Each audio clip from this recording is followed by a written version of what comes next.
Yeah, so here we are. Thank you for the opportunity to be at Angular TinyConf. Finally been able to get on the panel, so excited about this one. But this talk is about from zero to analog, and it's going to be a kind of be a different one about the from the ones that I usually do. So uh, let's get right into it. So yeah, let's get there. Hey, you've seen my face around already. Brandon Roberts. You can follow me on Twitter at Brandon T. Roberts. I'm even trying out like Blue Sky, so we'll see if this ages well. So you can find me at brandonroberts.dev on there too. So definitely check that out. I am a maintainer on the NGRX project also. So that may be something that you're aware of already if you've been in the Angular ecosystem for a while. So pretty cool there. Also a Google developer expert, which means I get to do stuff in the community and I get to try to help push Angular forward with the rest of the awesome people in the community. So excited about that too. I also work as head of engineering at Open Source, where we're all about open source and trying to help people find their first contributions or continue to get involved in open source. Definitely check out the site at insights.opensource.pizza/angular. So if you have an open source project, you can find out some insights for it there, or even if you want to track your favorite open source projects, definitely check that out too. So yeah, for the agenda for this talk, I'm going to kind of give an overview of MetaFrame, kind of the space of meta frameworks, and some information there. Also going to talk about analog the project and some, like I said, some highlights there. And we're going to actually dive into some code because I wanted to kind of give a glimpse behind the curtain of how analog works underneath and to give some more insights there. And maybe it'll, help someone to even come contribute also because there's still a good number of stuff to be done there. So in our first section here, we'll talk about meta frameworks. So for meta frameworks, we get into like the definition of a meta framework for those who maybe not be as familiar in the space, and kind of the features that you see in other meta frameworks that are around there today. So meta frameworks definition a good definition that I found online was a meta framework is a system one level above that stitches multiple frameworks together. And this article by Ben Holmes on the Prismic blog, you could definitely check it out. Check it out there. It kind of gives a lay of the land as far as other meta frameworks in this space and how analog kind of fits into this picture. And of course, Angular is a framework on its own. It has a core set of functionality. We've seen many talks here about components, pipes, directives, and services, and even standalone components, pipes, and directives. It has, of course, built-in routing, so that's all packaged up for you. Features like HTTP client and forms baked in, and even server-side rendering. There's options there for you, or even other projects in the ecosystem that do that. And there's even more things past that few things that I listed there that are available to Angular developers just out of the box. So there are other meta frameworks in this space. And I'll just list a few here, like Next.js, a lot of examples, FeltKit, Remix, Astro. You could kind of think of Astro maybe as a framework of a meta framework of meta frameworks. So that is an option there. There's Nuxt, there's Solid Start, and Quick City. So you can see like how this space is really been growing very quickly. So some of the things that I call them table stakes in the features of a meta framework. Uh, Features like file-based routing, if you're not familiar with that, as opposed to the Angular router where you kind of have to configure these objects of routes with paths and components. You can define a folder structure in your project and it will build that configuration for you based on that folder structure of that certain convention. There's also server-side rendering. There's been a lot of talk about improvements in Angular as far as server-side rendering and client hydration, to where does this in a non-destructive way. There's also static site generation. Projects like Scully and Angular Universal do this already, where it can pre-render pages for your application to render that HTML to help you. You can ship that to the with your bundle and get better SEO and better performance scores on that. So because you already have that HTML loaded there before the Angular application takes over. And things like API routes, where you can use these to build routes for your application to go fetch data, do things that you only want to happen on the server, and not have to do all that on the client side. So these are sensitive things that you wouldn't want to ship in your browser bundle. So next we'll talk about Analog, the project, and some of the goals of the project and some of the decisions that kind of came up with, and then we'll get into further down the line there. So of course, Analog is built on top of Angular, so there's a lot of building blocks that we can take advantage of, and there are some things that had to happen for like the pieces of Analog to come in place. And Jason Warner covered this in his talk also. One of those things being standalone components. I talked about file-based routing and how that fits into Analog, and that necessarily wouldn't be possible without standalone components there. Another thing that contributed to this progress was work with ESBuild in the Angular CLI. Now, if you're familiar with that, the Angular team has been working on an ESBuild based browser builder that will replace Webpack, or provide another alternative to Webpack for building your Angular applications, which can be a lot faster, and it helps you migrate to it with the existing functionality there. So there's also the shift to ESM across the web ecosystem, and this has also helped with the Vite integration there. So these things have kind of paved the way, and some of these things had to happen. So when I was kind of thinking about some of the goals that for Analog to goals of things I want to support, was one of those things was supporting the existing ecosystem. Like, how are we going to put this project together to be able to build Angular applications, the same way you would want to build, same way you think about building them today, but maybe with some extra like developer experience things underneath. Also wanted to support different platforms. We've talked about integrations into other ecosystems. Rainer gave a talk about Cypress and Playwright, and how those things and other tools in the ecosystem that are using Vite, and that I think that Angular should be a part of that ecosystem also. And so we wanted to make sure that we have those platforms there. And deployment options there. A lot of the things in Analog was things that want to be able to support different deployment options, different providers. My go-to is usually Netlify, or if you're looking to deploy to Vercel or even Edge.io, places like that, to be able to take advantage of some of those existing things out there that will help to drive the ecosystem forward, and even help the Analog project, people to adopt it, because that's usually the first thing that people want to do when they want to build a project. They want to deploy it somewhere and have it be able to do that in a pretty straightforward way. So the work on Analog has already produced some results. We have integration with Astro.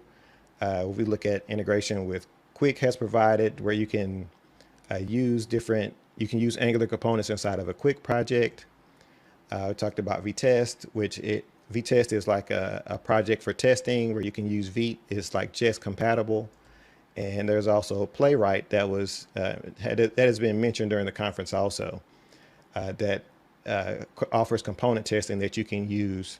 And I didn't mention Cypress here also, but I believe the Cypress team has a Vite integration there that they're actively pursuing also. One of the most exciting projects that I've seen as a result of working on Analog and being able to enable some of these things is a Spartan project. Robin, who gave a talk about Spartan during this conference also, he built this project based on analog and a number of other things. So definitely check out the GitHub repo.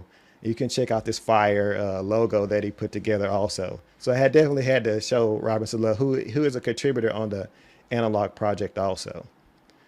So definitely check out that and see what you can build on top of Spartan. So with that, let's dive into some code because I wanted to, like I said, go and kind of go a little deeper down in the weeds to see how some of these things are put together and get a glimpse into, like I said, future contributions and where like the project is today.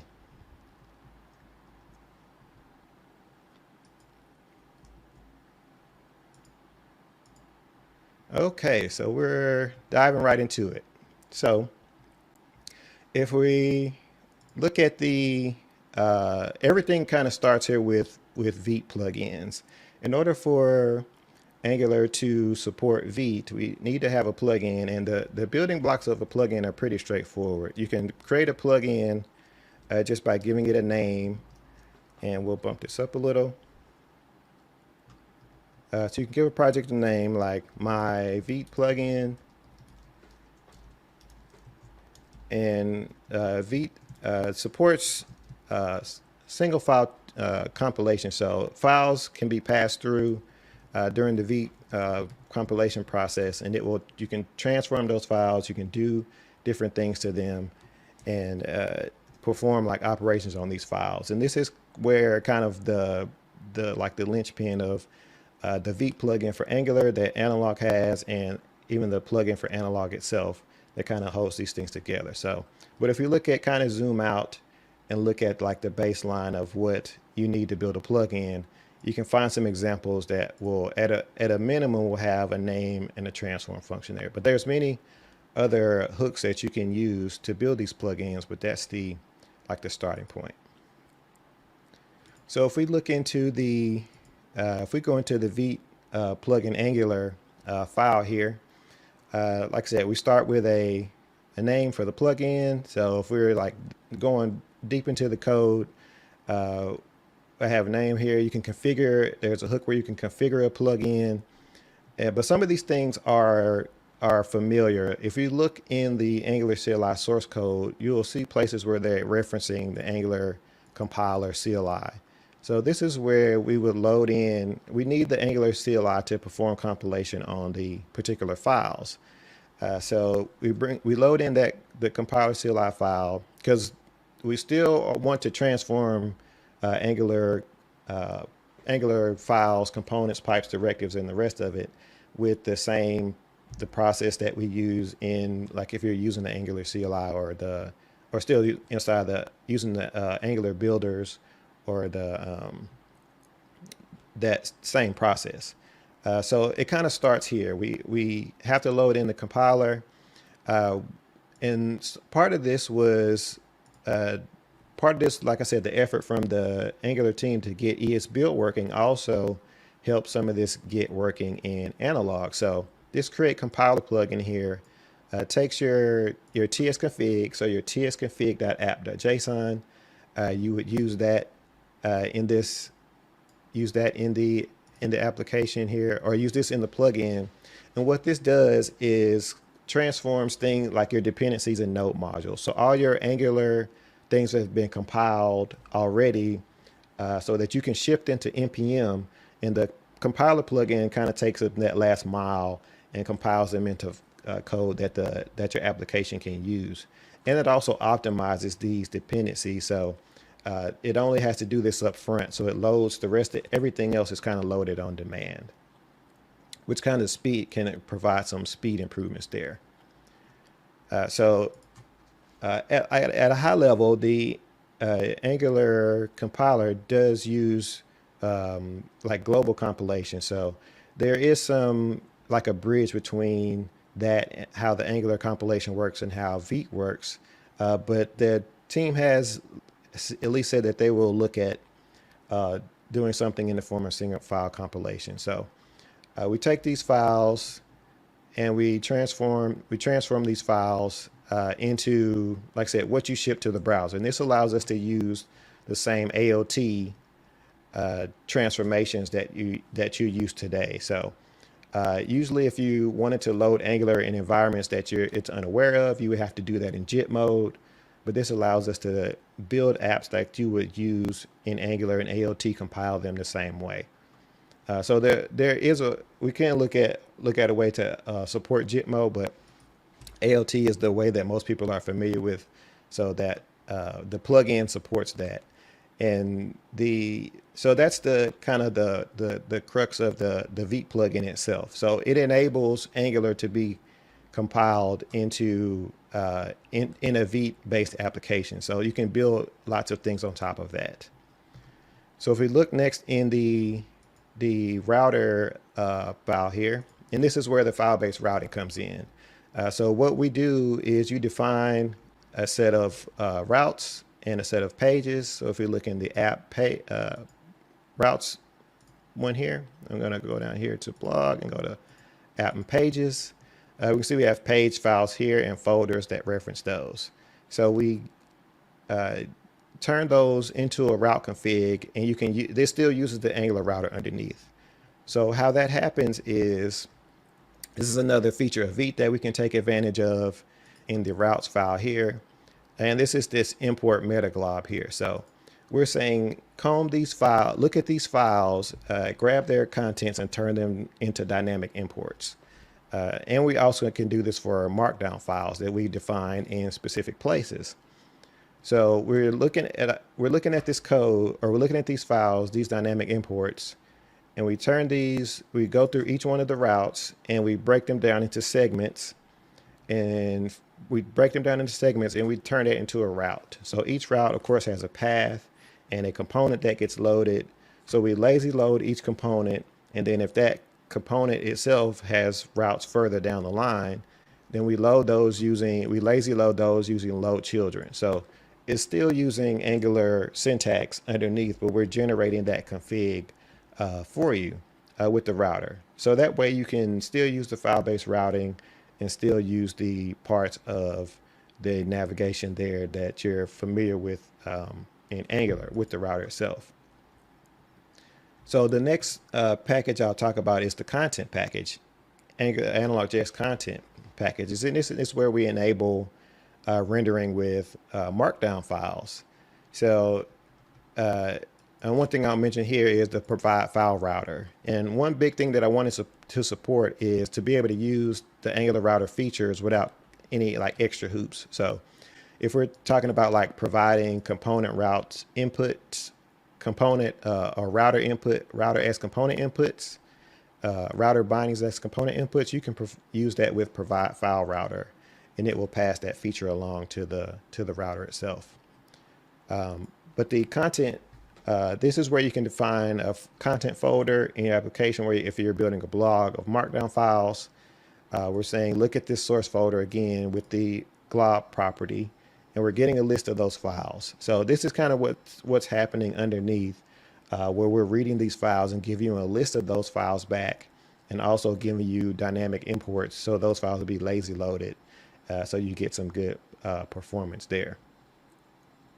So the content package is two parts. There's the renderer, or the collecting the markdown files, and then there's the renderer itself, or the markdown renderer service. So this takes your markdown content and renders it as regular content. So we can use that to have some routes predetermined that you can use to, you can define a route as markdown, and we'll turn that route into, or we'll use a predefined component to render the contents for that. So we're continuing to,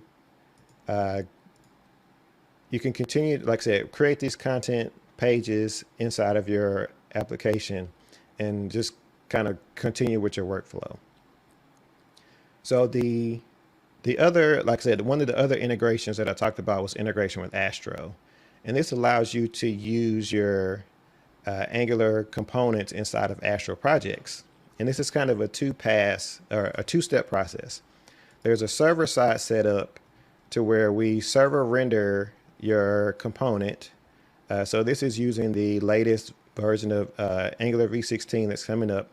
So we render your component on the server inside of Astro, so that way you get that static site that you want to use there. And then on the client, we hydrate that client with Angular APIs. So we use create component to create your component on the client, and hydrate that component, and so it becomes interactive and not just static anymore. So we're still using all the Angular APIs underneath to have these integrations ready and available for these different ecosystems. Because like I said, the Vite plugin Angular kind of enables this for the other ecosystems that I mentioned, and even ones that come down the line that are using Vite and can take advantage of that. So, and the platform plugin is where we kind of bring everything together. So the platform plugin, at a minimum, it's more of it's a collection of plugins. So we bring in the Vite Vite Angular plugin.